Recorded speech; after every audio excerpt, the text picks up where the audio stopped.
الحمد لله الذي أنعمنا بنعمة الإيمان والإسلام ونصلي ونسلم على خير الأنام سيدنا محمد وعلى آله وصحبه أجمعين. أشهد أن لا إله إلا الله وحده لا شريك له وأشهد أن محمدا عبده ورسوله. اللهم صل وسلم على سيدنا محمد وعلى آله وصحبه أجمعين. يا أيها الذين آمنوا اتقوا الله حق تقاته ولا تموتن إلا وأنتم مسلمون. وقال تعالى أيضا: يا أيها الذين آمنوا اتقوا الله وقولوا قولا سديدا يصلح لكم أعمالكم ويغفر لكم ذنوبكم ومن يطع الله ورسوله فقد فاز فوزا عظيما. Kaum muslimin jamaah Masjid Nurul Huda yang mengharapkan ridho dan rahmat Allah Subhanahu wa taala. Puji dan syukur kita panjatkan kehadirat Allah Subhanahu wa taala pada siang hari yang sedikit mendung ini. Mudah-mudahan kita senantiasa diberikan nikmat sehat wal afiah, nikmat panjang umur, nikmat iman dan nikmat Islam, sehingga kita dapat melaksanakan segala perintah Allah Subhanahu wa taala dan menjauhi segala larangannya yang disebut dengan takwa. Salawat teriring salam semoga tetap tercurah kepada Habibuna, Qudwatuna, Uswatina, Nabi besar Muhammad sallallahu alaihi wasallam yang pada saat ini tanggal 13 Oktober 2023 atau kita berada di pekan terakhir bulan Rabiul Awal 1445 Hijriah. Kaum muslimin rahimakumullah, sebagaimana kewajiban kita sebagai umatur Rasulullah sallallahu alaihi wasallam, yaitu senantiasa mengikuti apa yang diperintahkan oleh Rasulullah dan apa yang ditinggalkan oleh Rasulullah sallallahu alaihi wasallam melalui sunnahnya qauliyah, fi'liyah dan takririyah. Oleh karena itu ada beberapa sifat Nabi sallallahu alaihi wasallam yang merupakan uswah, pelajaran buat kita semuanya. Di antaranya Nabi memiliki sifat wara', yaitu sifat hati-hati. Jangan sampai apa yang beliau makan itu adalah merupakan subhat, apalagi yang diharamkan oleh Allah Subhanahu wa taala. Oleh karena itu kita sebagai umatnya senantiasa mengikuti dan juga mencintai sunnahnya. Kaum muslimin rahimakumullah, wara' sebenarnya adalah seperti yang digambarkan oleh seorang ulama, yaitu Yunus bin Ubaid rahimahullah, yaitu maknanya keluar dari semua yang subhat, yang meragukan, dan juga senantiasa muhasabah diri, introspeksi diri, yang kedepannya supaya lebih baik lagi. Dengan kata lain, berani mendekati yang subhat, yaitu tidak berani mendekati yang subhat, yang meragukan, yang samar, karena takut terjerumus kepada hal yang haram. Wara' juga merupakan introspeksi diri sebelum melakukan sesuatu, atau selalu menjaga dirinya dari hal yang menyebabkan kemurkaan Allah Subhanahu wa taala. Kaum muslimin rahimakumullah. Kemudian yang kedua, akhlak. Allah Subhanahu wa taala berfirman, a'udzubillahi minasyaitonir rajim, bismillahirrahmanirrahim, inna akhlasnahum bi khalisah dzikradzar, sungguh kami telah menyucikan mereka dengan menganugerahkan akhlak yang tinggi kepadanya, yakni selalu mengingatkan manusia kepada negeri akhirat.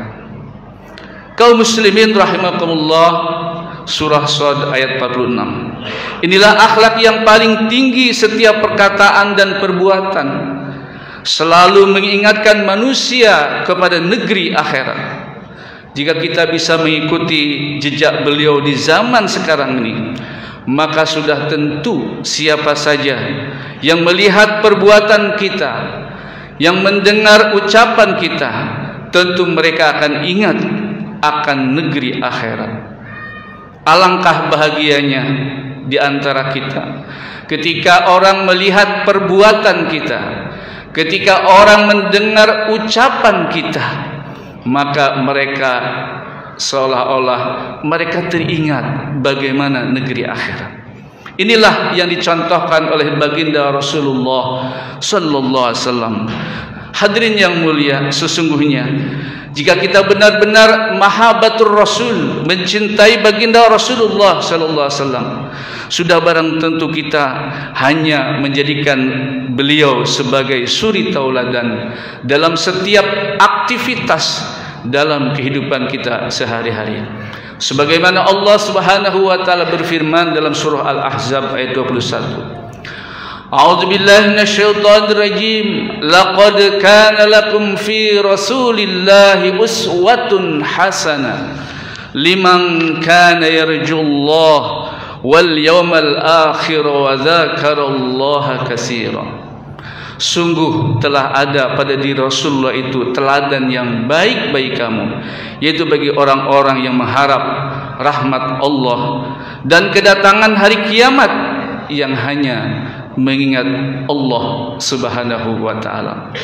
Kaum muslimin rahimakumullah, di antara satu kisah bahwasanya Rasulullah sallallahu alaihi wasallam beliau mampu dan memberikan contoh kepada kita untuk senantiasa memiliki sifat sabar dan tahan uji. Pada suatu ketika, hadirin yang mulia, Rasulullah sallallahu alaihi wasallam mengimami salat Isya bersama sahabat. Dan pada saat itu sahabat-sahabat hadir ada di belakang beliau. Di antara sahabat Umar bin Khattab dan sahabat-sahabat senior lainnya Abu Bakar Siddiq radhiyallahu anhu. Maka hadirin yang mulia, ketika sholat tersebut berlangsung, maka sahabat mendengar suara yang berbunyi berada di depan, yang tentunya berada dari arah Rasulullah sallallahu alaihi wasallam, yakni ketika Rasulullah ruku dan sujud, maka terdengar suara krak krak krak ketika Rasulullah ruku dan sujud. Maka hadirin yang mulia, setelah selesai sholat, Abu Bakar Siddiq dan Umar bin Khattab, mereka semuanya berkumpul dan menghadap baginda Rasulullah sallallahu alaihi wasallam. Mereka berada di depan baginda Rasul. Dan kemudian Umar bin Khattab bertanya, "Ya Rasulullah, apakah engkau dalam keadaan sakit?" Maka Rasulullah menjawab, "Tidak wahai sahabat." Kemudian Umar bin Khattab sampai 3 kali, hadirin yang mulia, bertanya, "Apakah engkau ya Rasulullah dalam keadaan sakit?" Maka Rasulullah sallallahu alaihi wasallam menjawab, "Tidak." Kemudian hadirin yang mulia, maka sahabat bertanya, "Ya Rasulullah, ketika engkau tadi sholat mengimami sholat Isya, maka terdengar suara keras berada dari arah engkau. Apakah benar engkau sedang sakit?" Maka terus bertanya sahabat Umar bin Khattab ini karena tidak puas dengan jawaban Nabi dan merasa khawatir apakah Rasulullah benar-benar dalam keadaan sakit. Maka Rasulullah bersabda, "Wahai sahabatku, aku dalam keadaan sehat." Maka perlahan baginda Rasul membuka bajunya, dan dibukalah bajunya. Ternyata di balik baju ada kain yang mengikat batu-batu kerikil, dan terlihatlah kulit baginda yang mulia ini. Maka hadirin yang mulia, para sahabat bertanya Umar bin, "Ya Rasulullah, untuk apa kerikil-kerikil itu engkau ikat di luar perutmu?" Maka Rasulullah bersabda, "Wahai sahabatku, aku dalam keadaan lapar. Sudah beberapa hari ini aku tidak makan, tidak ada makanan yang harus aku makan." Inilah seorang pemimpin dunia dan akhirat, seorang Rasul, seorang pemimpin yang besar dalam keadaan kelaparan. Bagaimana dengan pemimpin sekarang, hadirin yang mulia? Dalam hidup dalam keadaan mewah, hidup dalam keadaan serba cukup, uang di rekening triliunan rupiah, miliaran rupiah, walaupun rakyat dalam keadaan kekurangan, krisis ekonomi. Maka hadirin yang mulia, inilah salah satu uswah, contoh buat kita. Oleh karena jamaah sekalian, pada saat ini negara kita memang dalam keadaan aman, dalam keadaan tentram. Kita bisa makan sehari 3 kali, kita bisa berpakaian ibadah dengan tenang. Tapi di Palestina sana tidak begitu keadaannya, tidak aman. Kita hari ini, pada Jumat ini dan hari-hari yang lalu, negeri yang kita cintai ini tidak ada rasa ketakutan, kepanikan, kelaparan, kehausan. Sungguh hari ini kita bisa tidur nyenyak, berpakaian bagus, rapi. Tapi bagaimana dengan di Palestina? Kaum muslimin rahimakumullah merasa takut. Takut keluarganya, anaknya, istrinya kena peluru nyasar. Mereka takut rumahnya hancur. Sementara kita hari ini tidak takut anak istri kita kena peluru nyasar. Kita tidak takut. Rumah kita tidak takut kena peluru, kena nuklir, kena bom. Tapi bagaimana dengan keadaan di sana? Oleh karena jamaah sekalian, mari Allah Subhanahu wa taala berfirman yang membuat kita renungkan ayat ini. Wa ta'awanu 'alal birri wat taqwa.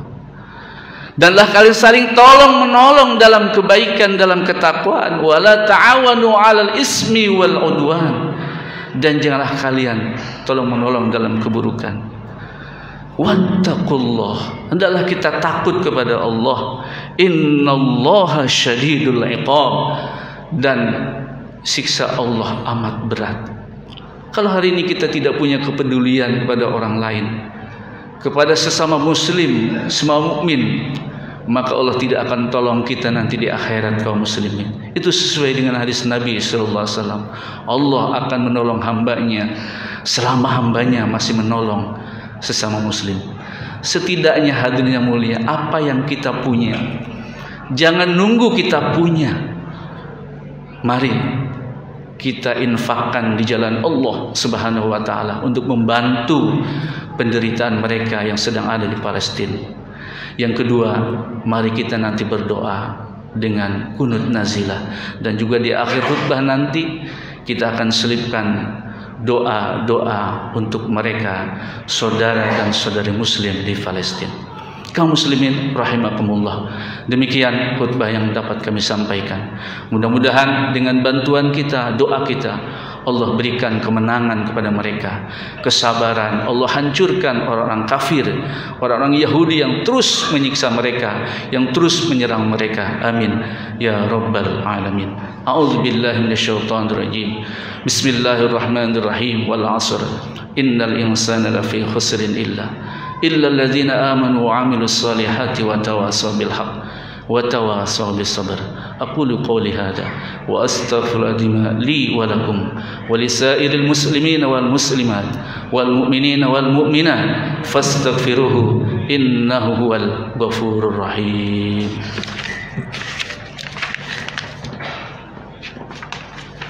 Allahumma shalli wa sallim ala sayyidina wa nabiyyina Muhammadin wa ala ali sayyidina Muhammad.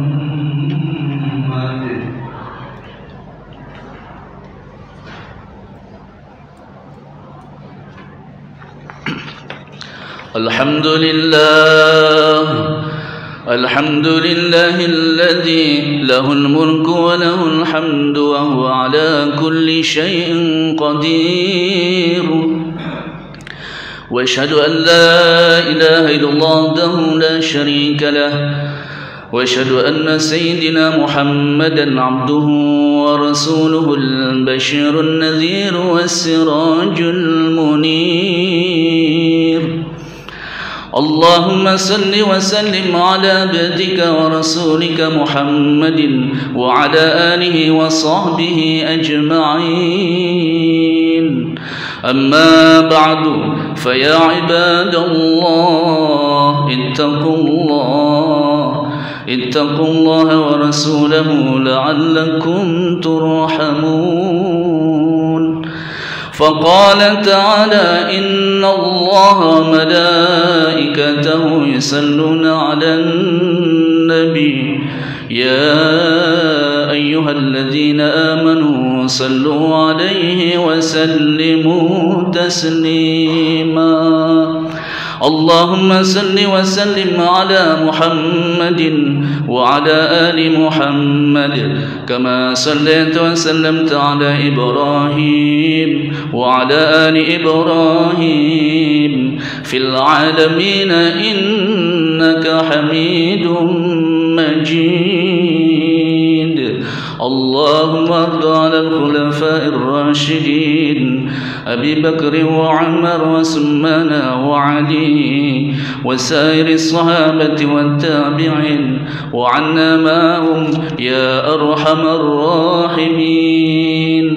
Ya Allah, ampuni dosa-dosa kami, dosa kedua orang tua kami, ibu bapa kami. Ya Allah, kasihanilah mereka sebagaimana mereka telah menyayangi kami. Ya Allah, ya Allah, laknatlah orang-orang kafir, orang-orang Yahudi, orang-orang musyrik dan orang-orang munafik yang senantiasa menghalang-halangi jalan-Mu. mendustakan para utusan-Mu dan memerangi para kekasih-Mu. Ya Allah, keraskanlah injakan-Mu atas mereka dan jadikanlah siksa dan azab-Mu kepada mereka. Ya Allah, jadikanlah saling berselisih ucapan-ucapan di antara mereka. Ya Allah, cerai-beraikanlah persatuan mereka. Ya Allah, koyak-koyakanlah jamaah mereka. Ya Allah, goncangkanlah kaki-kaki mereka. Turunkanlah pada mereka siksa-Mu yang tidak Engkau kembalikan dari kaum yang durhaka. Ya Allah, tolonglah orang-orang Islam di Palestina, di Syria, Myanmar, negara-negara lainnya. Ya Allah, tolonglah umat Nabi Muhammad sallallahu alaihi wasallam. Ya Allah, berilah rahmat untuk umat Nabi Muhammad. Ya Allah, berilah jalan keluar bagi kesulitan umat Nabi Muhammad. Ya Allah, selamatlah kami dari orang-orang kafir. Ya Allah, selamatlah kami dan orang-orang muslim. Sejahterakanlah kami dan orang-orang muslim. Peliharalah kami dan mereka peliharalah kami dari keburukan mereka dan musibah-musibah dunia dan agama. Ya Allah, satukanlah antara hati-hati kami dan damaikanlah perselisihan di antara kami. Ya Allah, tolaklah dari kami harga yang mahal, krisis ekonomi, krisis bencana, krisis panas yang terus melanda, wabah penyakit, perbuatan keji, paceklik, kelaparan, fitnah-fitnah, krisis, kemungkaran, pedang-pedang yang bertentangan, kesulitan-kesulitan, ujian-ujian. Ya Allah, terimalah doa kami. Rabbana atina fid dunya hasanah wa fil akhirati hasanah wa qina adzaban nar. Allahumma a'izil Islam wal muslimin wa adhil asy-syirka wal musyrikin wa dammir a'da'ad din. Allahumma ighfir lil mu'minina wal mu'minat wal muslimina wal muslimat al ahya'i minhum wal amwat innaka sami'un qaribun mujibud da'wat ya rabbal alamin. Ibadallah, innallaha ya'muru bil 'adli wal ihsan wa ita'i dzil qurba wa yanha 'anil fahsya'i wal munkari wal baghi ya'izukum la'allakum tadhakkarun. Fadhkurul 'azima yazkurkum washkurhu 'ala ni'ami yazidkum wa la dzikrullahi akbar. Aqimis shalah.